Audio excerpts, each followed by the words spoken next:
Good afternoon. I think I'm live on Facebook, I hope.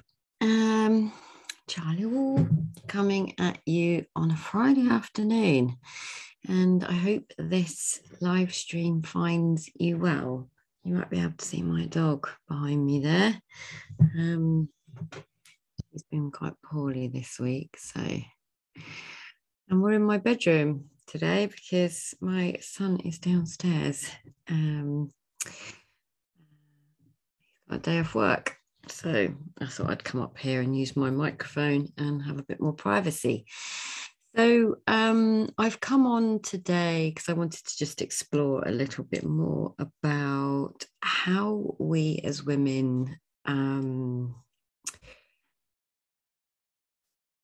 how do we avoid being in our body, and how common is that for a lot of us to do? I know, as I continue to explore more about the sort of feminine energy and this divine essence that we all are, that Sid Banks calls mind, and in the sort of yoga tradition they call it the Shakti, this sort of feminine energy. You might have heard it called Shakti and Shiva. Shakti being the female, Shiva being the masculine. And the more I kind of explore, the more I learn, the more I realize just how shut off from the feminine I have been for a lot of my life. And a lot of that was, I had a very strong sense of my own intuition when I was younger. In fact, I've had it all of my life. I've had this very strong sense that my intuition was right. But I remember when I was little that I was told that, no, that's wrong, and you're not telling the truth, or we know we're not telling the truth, but don't tell anyone else. Don't interrupt me, and I would get told off for telling the truth as I saw it, or picking up on certain people's energies. And it was very clear to me when I was younger it was very clear to me that I had, that it was odd to me that I couldn't tell the truth, that I was being discouraged from telling the truth. That was odd to me. And I sort of grew up, and I'm sure I'm not alone in this, learning that you have to be a certain way and not tell the truth in certain scenarios, and hide parts of yourself in certain scenarios. That's certainly what I learned growing up as a woman, as a young woman. And a lot of that time when I was younger, certainly we were hit. That was just kind of the way it was when I was younger. So I learned to suppress quite a lot of those emotions. So I've realized on reflection, and certainly looking back over my life, that I've definitely innocently learned to hold on to my emotions, to bury my emotions. And so I think in the last one of these that I did, when I answered Heidi's question about, like, what is this feminine energy that I keep hearing about? One of the things that I spoke about was my journey into yoga. And so if for those of you who don't know me, very, very briefly, I was an addiction specialist. And then I quit that job and set up my own business in fitness and health and nutrition, and I would do kettlebells and running and CrossFit and Olympic lifting, and I would do everything very do. I was never kind of I was never relaxed. I was never allowing. I was never receiving. I was always giving out my time, giving out my energy, giving of my body to be stronger, to be fitter, to be faster. Very sort of masculine energy. stuff. And everyone kept saying to me, well, not everyone, I'm exaggerating, a few people periodically along my life said, you should really try yoga. And I know I touched upon this before, where, like I would try and do yoga, but I would get fed up. I would find it boring. I'd find it difficult. I'd get frustrated and I'd leave. And I certainly wouldn't stay for the Shavasana, which is, if you don't know yoga, it's this sort of 5-10 minute, well, it doesn't really matter how long, but this kind of part at the end where you literally allow your body to receive the goodness of the practice that you've just done. Some people use that time and space to sort of meditate, others just to kind of reflect. Like, it depends on your practice, it depends on the teacher in the practice. But for me, it was a time where I found that I would cry. And because I didn't want to cry, because I was frightened of crying, I thought, if you start crying, you're not going to be able to stop. So I just thought, I'm not going to do it. And so I kept doing the fast things, the kettlebells, the running, the strength training, the work, the working. Sorry, I'm in my, so if you can hear noises, I'm in my bedroom and my front window is, the road's just in front of my window. So I have this amazing microphone for my, to record my podcasts and stuff. And I use this for my Secret Circle podcast as well, which is for my circle community, we have a secret podcast where everything goes on there, which is pretty cool. So yeah, I've realized, and of course now I do this work with, I've always worked with the body. Well, not always. I've worked with the body for probably about the last 17 years. I've worked with other people's bodies and been quite in tune with other people's bodies, but not so much in tune with my own body. And so that's why I wanted to sort of, talk. I mentioned it on my newsletter. I mentioned it in my Facebook group, my Facebook community, which I'll link to in the show notes of this podcast. But, I was talking to a client about how busy she is. And she asked me, like, do you think I keep myself busy to stop myself from feeling something? Now, obviously, I can't answer that for her, because the very fact that she's asking that is coming from her own intuition about, yeah, that probably feels true for her, but potentially needs to explore that for herself. It's not something I can answer for her. But as I reflected on the session afterwards, and I spoke about it in my group, it became apparent to me that yes, I have done that. I had done that. One of the ways, and there's three main ways that I could sort of see is, one of those ways is to keep yourself very, very, very busy. And this was me. I was extraordinarily busy from 5 o'clock in the morning till I passed out at 9 o'clock at night, just constantly doing something. How busy are you, and how busy do you need to be? And what would happen, do you think, if you allowed yourself to slow down, to receive time, to do nothing? Like, what do you think would happen if you allowed that?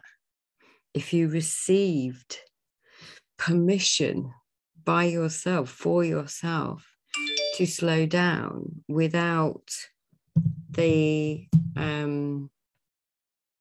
little fucker here going, oh, no, you should do this and you could do this. And what happens if, if you could just put that down, that voice, that sort of judgy telling you, that narrator, like telling you what to do.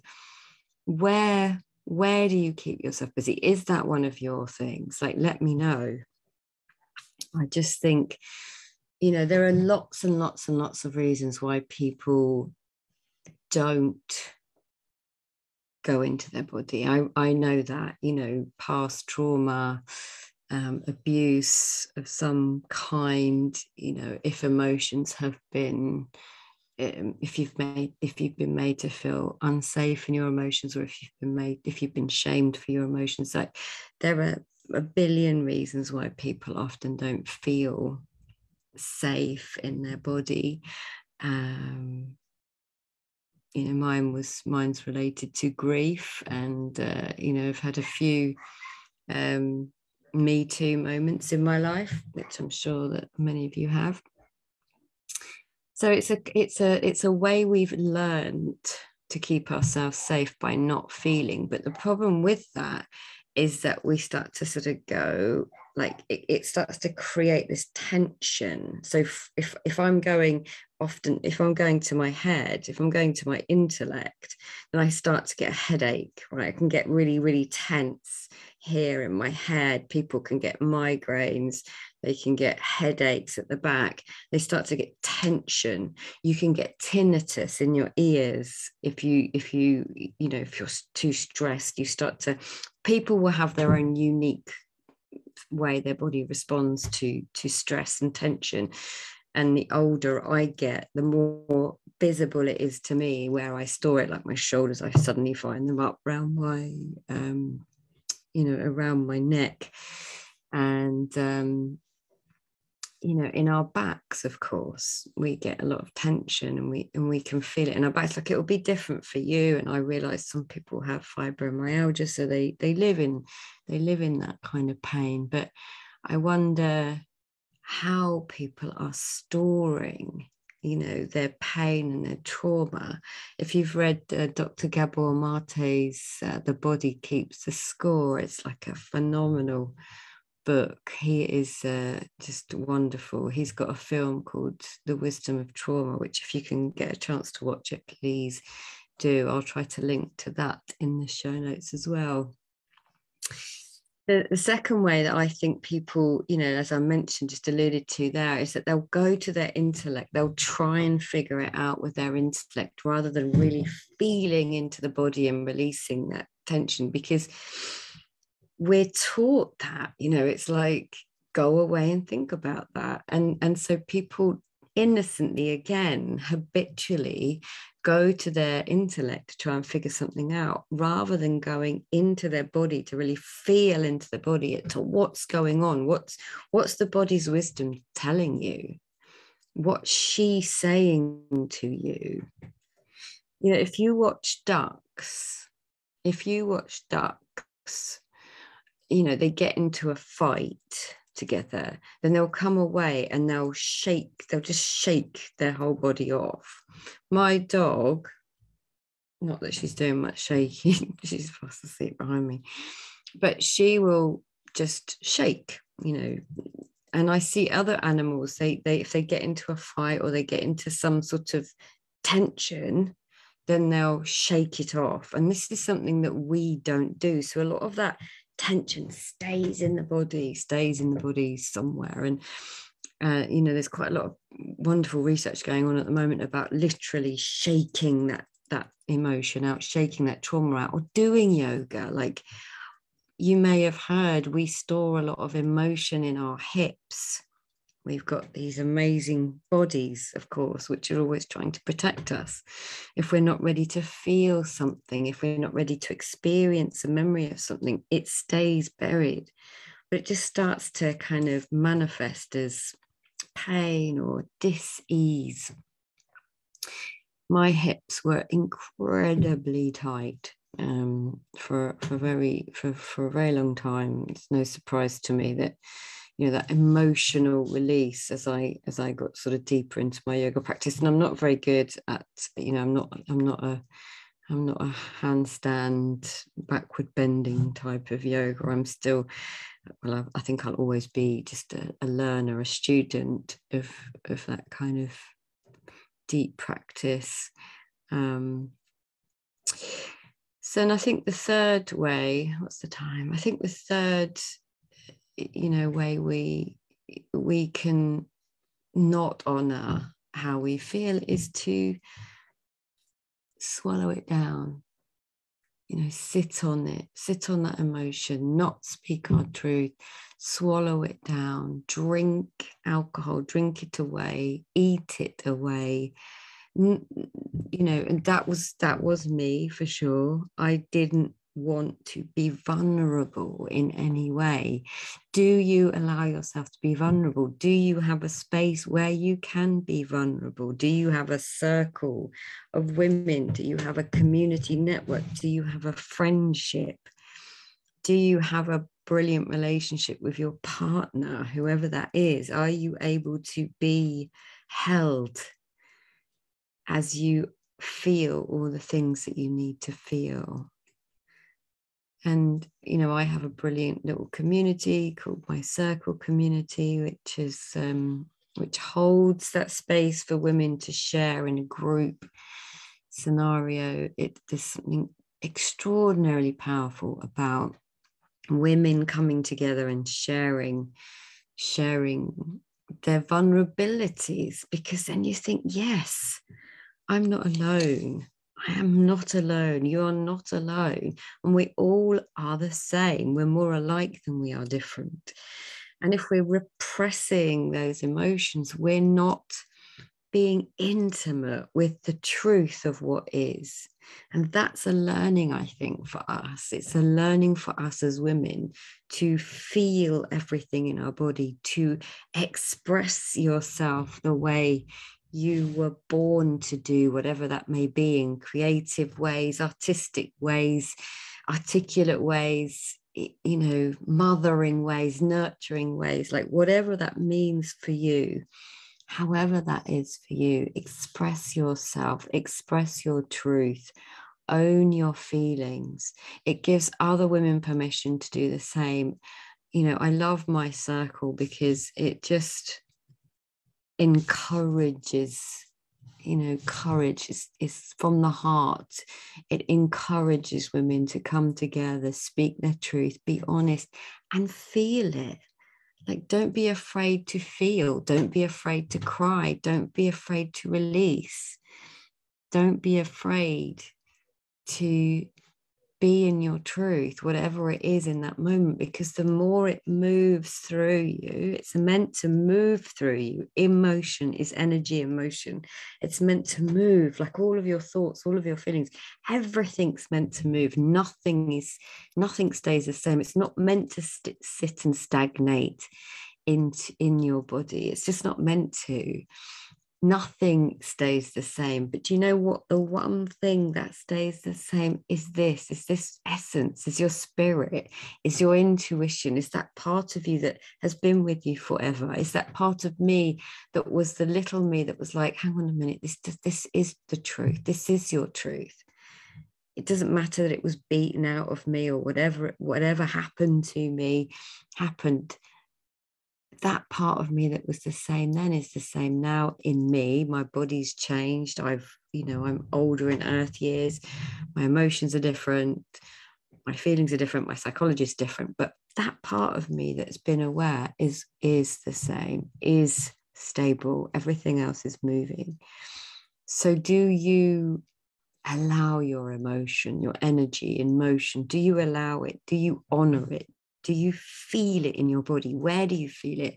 Could you create a practice for yourself, even if it's just 5 minutes a day at the beginning of the day, where you just kind of feel into, like, what am I feeling? Rather than picking up your phone and opening apps and not even giving yourself time to come into your body, rather than pick up your phone and go straight into your intellect, you know, information in, information in, information in. We don't want that. That's too much masculine. We want a balance of both. But most women don't have a relationship with their feminine. They don't want to do yoga. I've had so many women say to me, I'm not coming on your retreats, Charlie, because I hate yoga. So I'm like, it's okay, I understand. You know, I deeply understand, because that was me.